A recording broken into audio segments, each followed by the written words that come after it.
Selamat malam Bapak Ibu semua teman-teman peserta event kita kali ini. Pada kesempatan kali ini kita mengundang eh, emiten dengan kode yang sangat bagus sekali, itu namanya Hoki. Itu PT Buyung Putra Sembada Tbk yang hari ini kebetulan pada tanggal berapa ya hari ini ya Pak?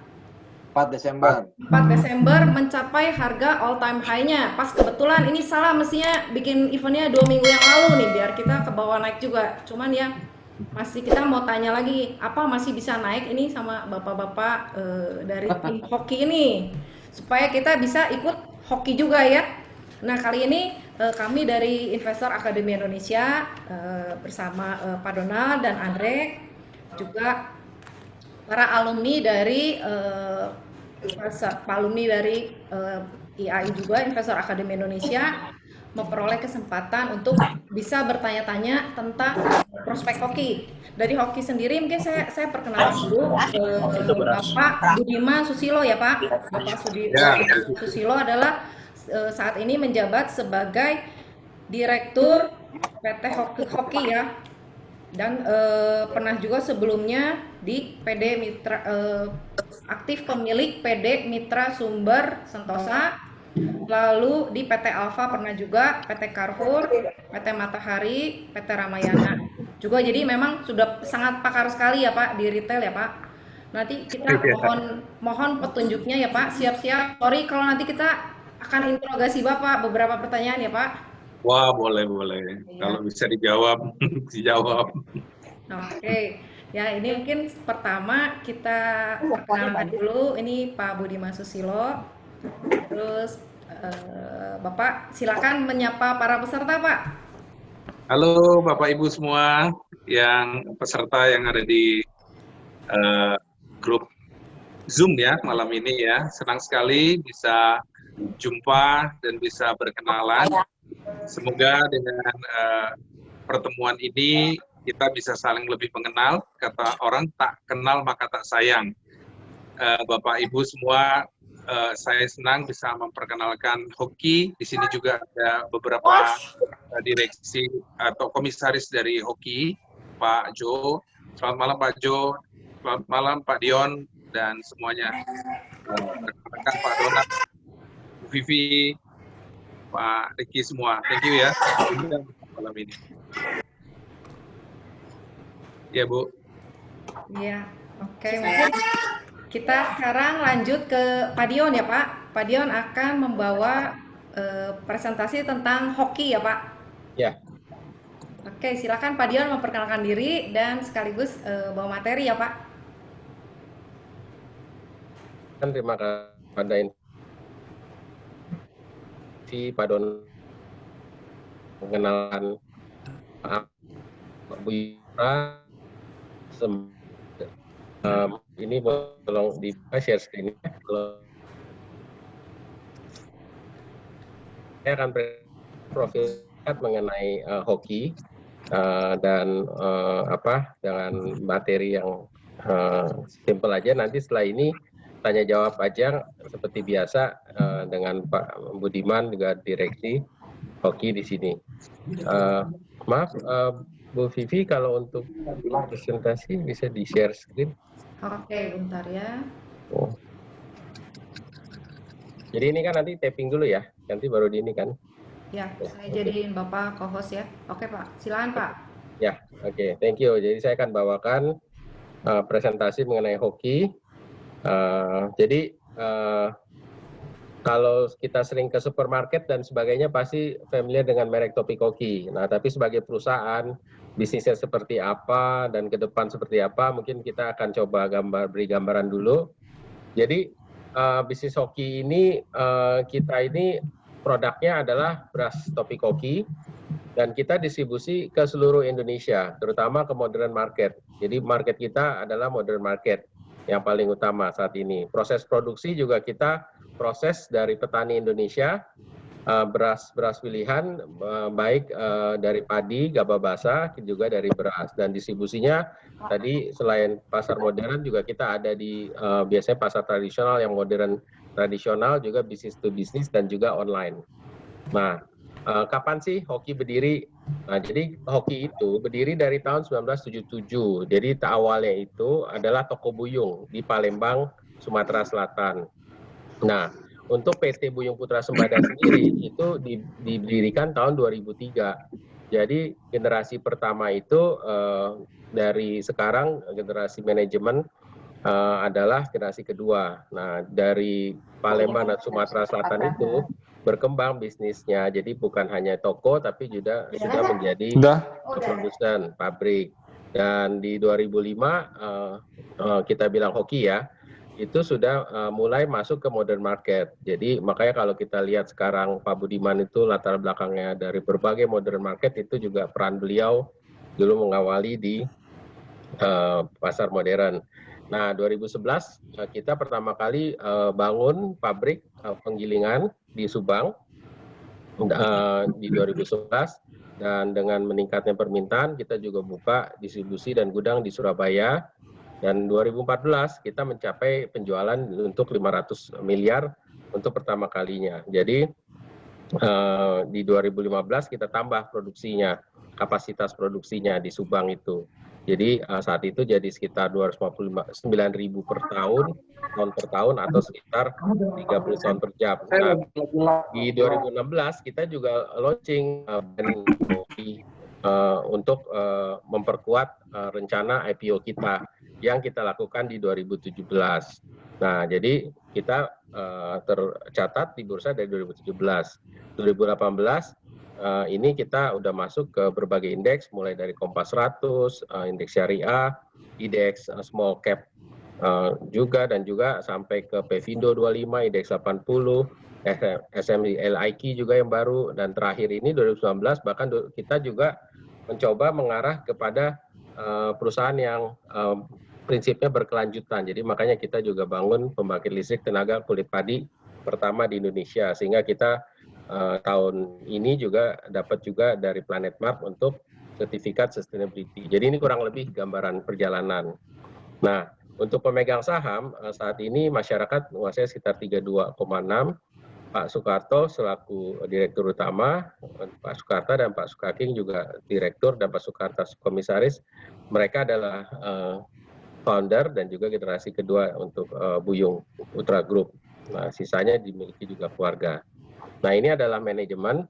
Jadi hadir saat ini Pak Jonathan selaku Komisaris Utama, dan di Dewan Direksi Pak Soekarto selaku Direktur Utama. Beliau mungkin terkenal juga sebagai salah satu investor handal, dan juga ada Pak Budiman yang saat ini hadir, beliau sebagai Direktur Marketing, Bu Mulyati juga sebagai Direktur Keuangan, dan Pak Sukaking sebagai Direktur Operasional untuk sehari-hari di Pasar Induk Cipinang.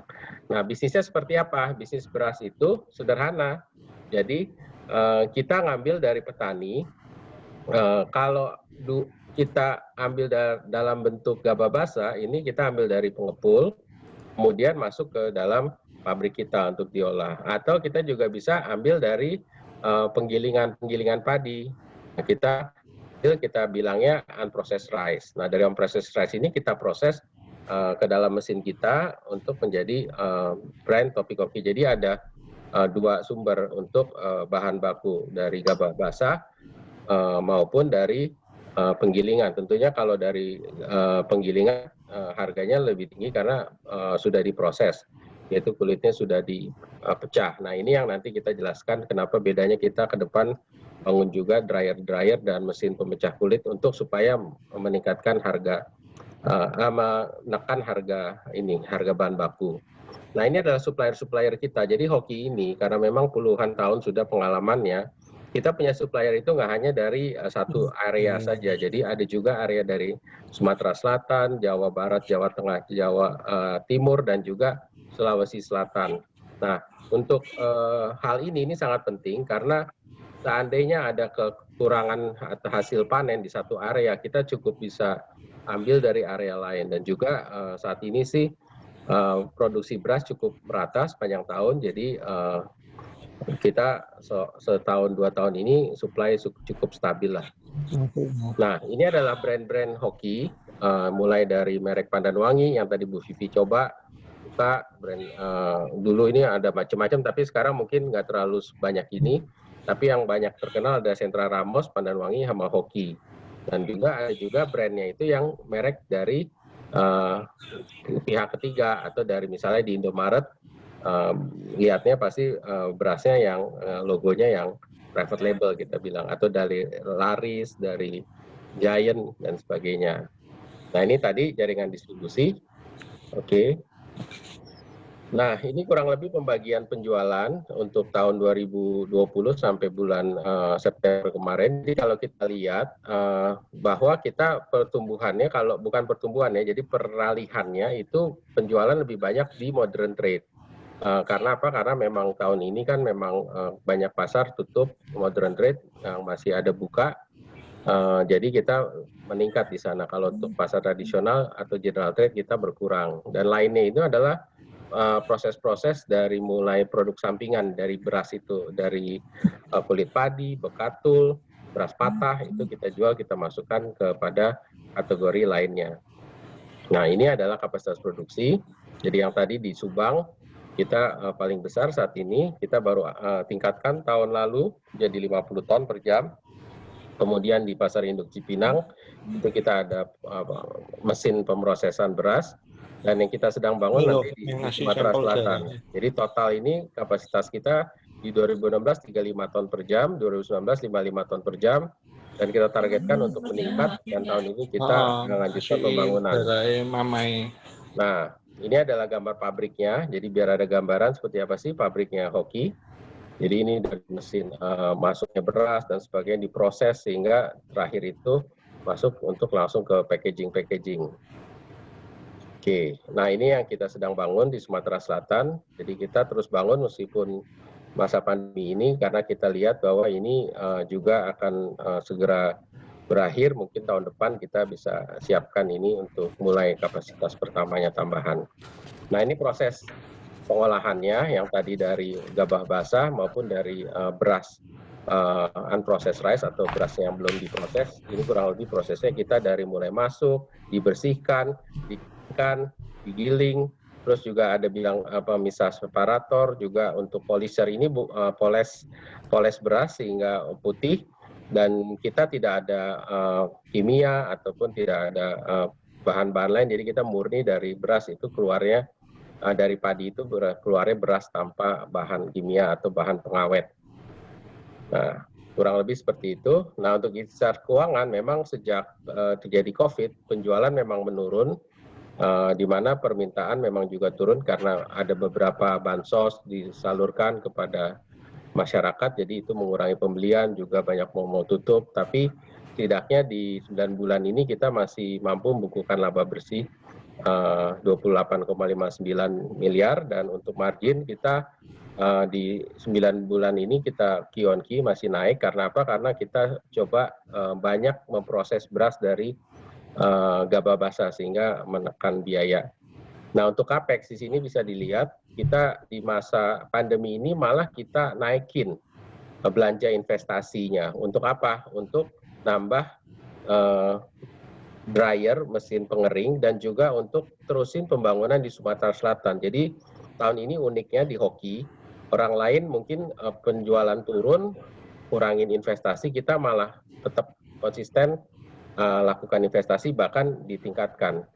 Nah, ini yang kita lihat, karena kita lihat ke depan juga untuk terus tumbuh, karena kita sebagai perusahaan publik, kita juga harus mampu terus tumbuh di dalam kondisi apapun. Nah, dengan pengalaman cukup lama, kita percaya kondisi ini hanya sementara, akan terus membaik. Jadi meskipun saat ini kalau lihat year on year turun, tapi kita terus berusaha untuk terus meningkatkan. Karena apa? Karena kita percaya untuk investasi itu juga jangka panjang, juga untuk bangun bisnis juga perlu bangun fondasi untuk jangka panjang.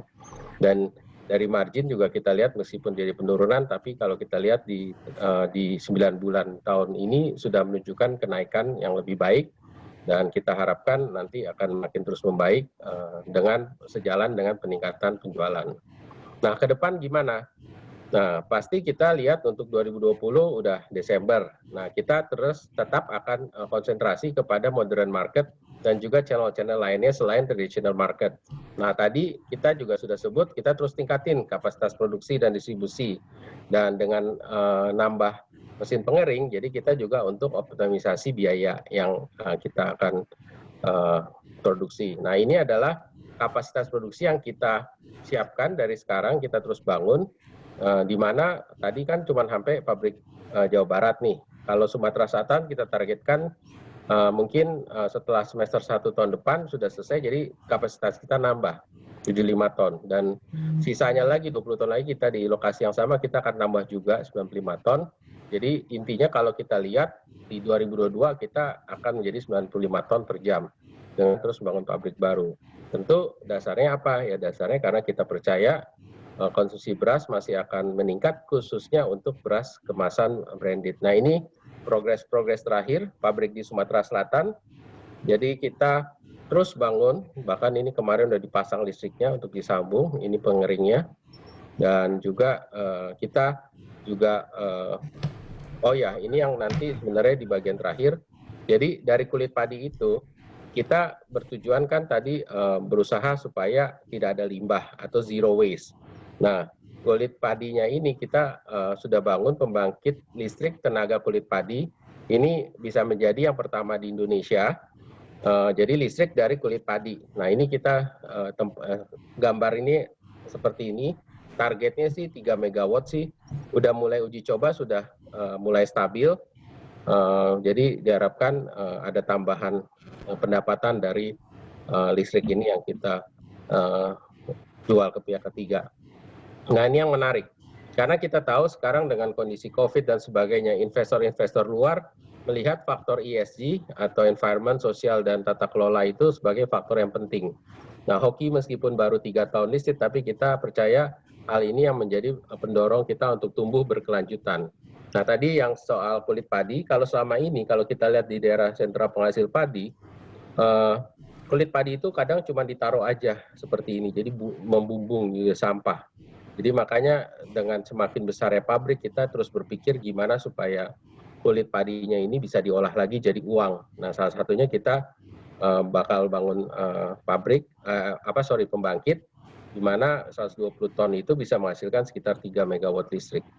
Nah, itu upaya pertama. Upaya kedua juga kita lagi bikin mesin untuk kulit padi, kita bikin jadi pelet seperti ini. Tujuannya nanti ini kita bisa jual ke jadi bahan bakar, dan itu kalau sekarang bisa menambah green point untuk carbon point untuk perusahaan-perusahaan yang juga nanti ke depan akan semakin men-shifting ke bahan bakar yang renewable. Nah, ini kita juga dari ESG, kita juga baru dapat sertifikasi keberlanjutan untuk tahap awal, yaitu untuk jejak karbon, dan juga faktor-faktor kehematan energi, dan juga dari faktor sosial, dan juga untuk komunikasi, dan juga kita terus tingkatkan hal ini. Dan ini tujuannya supaya investor asing juga makin banyak lihat bahwa perusahaan beras seperti Hoki kita istilahnya sustainability gimana ke depan. Nah, ini pendorong pertumbuhan untuk kapasitas produksi, margin lebih baik, dan juga kita terus produksi untuk kelas menengah dengan prinsip good manufacturing practice dan ESG yang benar. Jadi itu kurang lebih gambaran Hoki. Jadi semoga bisa dapat bayangan seperti apa sih produsen beras Hoki. Itu. Oke. Sangat menarik sekali ya tentang Hoki ya Pak. Jadi itu sekamnya itu jadi energi terbarukan ya, pembangkit listrik ya. Betul. Dan ini bisa jadi yang pertama di Indonesia. Baru pernah saya juga dulu kan peribahasa api di dalam sekam. Ternyata sekam itu pembangkit listrik sekarang jadi energi ya Pak. Hebat ini Hoki Pak. Jadi memang kalau ceritanya, kalau dulu kita pun jual ke pabrik seperti pabrik baja atau pabrik semen, nilainya itu dianggap kecil lah. Jadi bahkan kita udah habis di biaya transport untuk ngirim, karena kan kulit padi itu gembos ya. Jadi kalau truk gede isinya kopong, karena nggak bisa ini, terus harus ditutup terpal. Jadi makanya kita lagi siapkan sudah disiapkan mesin pellet. Jadi nanti dengan itu dipadetin. Nah, kalori pembakarannya juga lebih tinggi, nilai jualnya juga bakal lebih tinggi. Yaitu untuk side revenue hoki. Jadi kita berusaha supaya sampah ini juga jadi uang. Gitu. Oke. Silakan Pak Donald, mungkin mau mulai pertanyaan, Pak. Ya, terima kasih Vivi. Terima kasih Pak Dion, Pak. Pak Budiman dan Pak Jonathan. Ini ada beberapa pertanyaan sebenarnya jadi tertarik banget nih lihat hoki ya. Kayaknya calon perusahaan besar ke depan nih. Mungkin kalau kita lihat Mayora waktu kecil mungkin dari hoki ini kali Pak ya. Nanti kita bisa menggali apakah hoki ini bisa seperti Mayora ke depannya atau mungkin malah Unilever ya. Amin. Consumer. ini luar biasa. Jadi yang pertama kan ini tampaknya perusahaan bagus nih. Perusahaan bagus, daya saingnya tinggi. Ini kan saingannya tuh Aisa ya, 3 pilar ya Pak ya. Oh, Kalau kompetitornya tuh kemarin. waktu itu ya. Ya.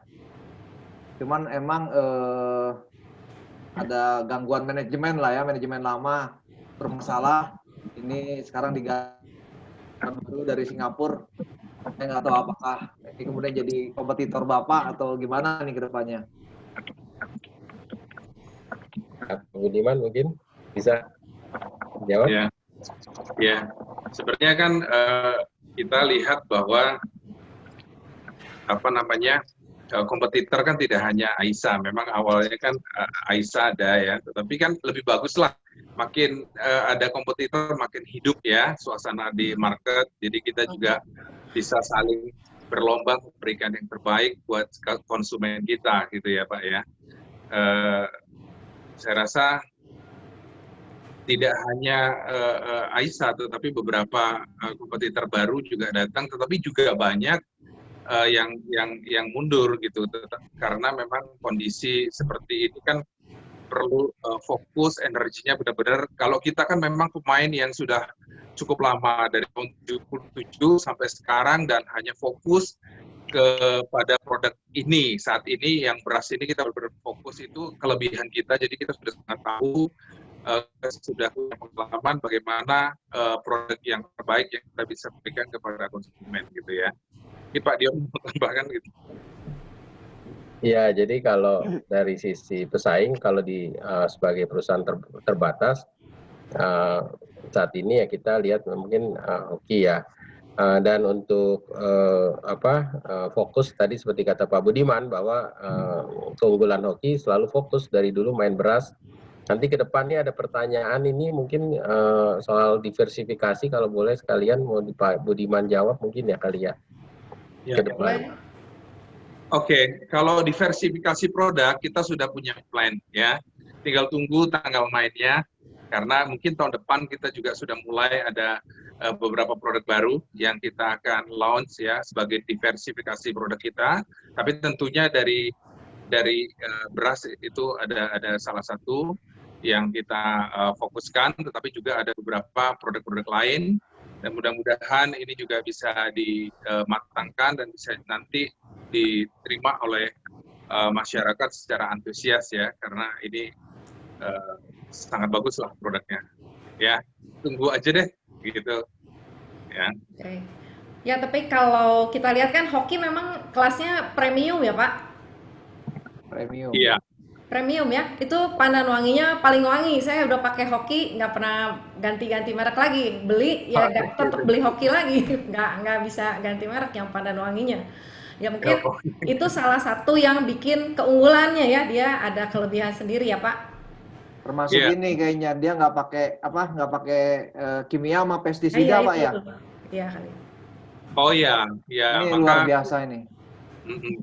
Kita pastikan bahwa kita tidak menggunakan bahan-bahan kimia yang tentunya itu tidak sehat buat kita ya. Maka kadang-kadang ya jika ada 1-2 kutu tiba-tiba timbul itu memang kita nggak pakai pestisida ya. Tetapi biasanya semua produk yang kita keluar dari produksi kita itu yakin kita tidak menggunakan bahan-bahan kimia lah.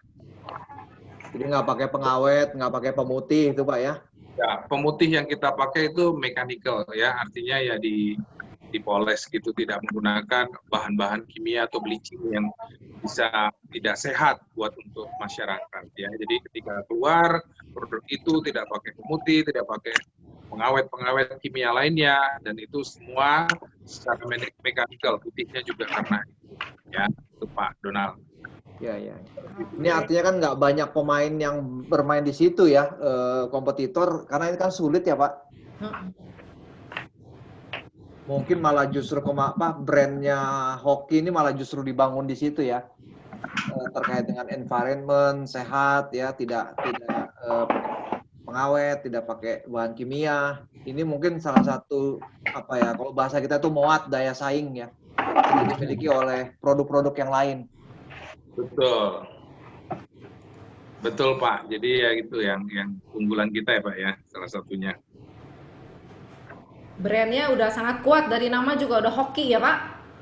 Nah itu mungkin unggulan kedua ya, hoki. Muatnya namanya juga udah muat gitu. Kalau yang lain belum tentu hoki Pak. Siap bawa hoki buat teman-teman Porto yang lain ya jadinya Pak, mesti punya gitu Pak. Promonya gitu sekalian. Pak, ini ada yang nanya juga nih Pak.